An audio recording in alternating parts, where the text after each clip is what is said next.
আজকে যে আঁশটা ধরে আছি বড় একটা আঁশ, আঁশটা দিয়ে কালাবুনা করে দাও। আঁশ বাসা হয়ে গেছে, এখন কুটতে নেবে। আঁশটা দেখছেন পুরো 2.5 কেজি ওজন আছে এখনো। আঁশটায় তেলে পুরো চকমক করতে আছে, খালি তেল আর তেল। দেখছেন চামড়াটা কি মোটা, তেলের কোনো শেষ নেই।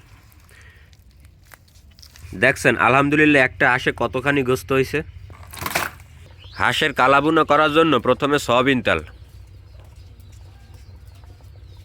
এখন দিয়ে দেবো হাঁসের গোস্ত, পরিমাণ মতো লবণ, হলদির গুঁড়ি, আনাম মশলা।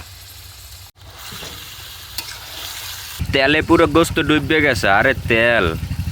এখন দিমু কাটা পেঁয়াজ, রসুন বাটা, অল্প একটু পেস্ট বাটা, আদা বাটা, জিরা বাটা,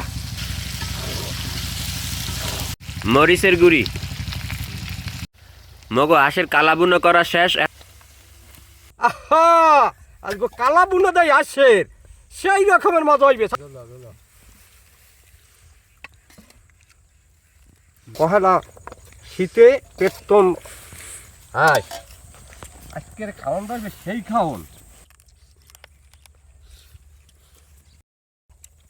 দাঁত আছে বেড়া, তুমি ওই রানলো মোয়ের মধ্যে আসে আল্লাহ রহমত দা বেড়া। তুমি খাবে বলে চামড়া, মহিষের চামড়া নেন মুড়া। না বেড়া, আমি রাউসার মজা পাই দে।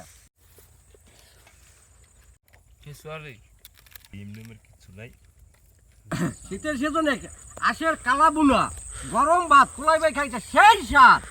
ভাই শহীদ ভাই ঠিকই কইছেন, সেই মজা লাগে, সেই মজাই।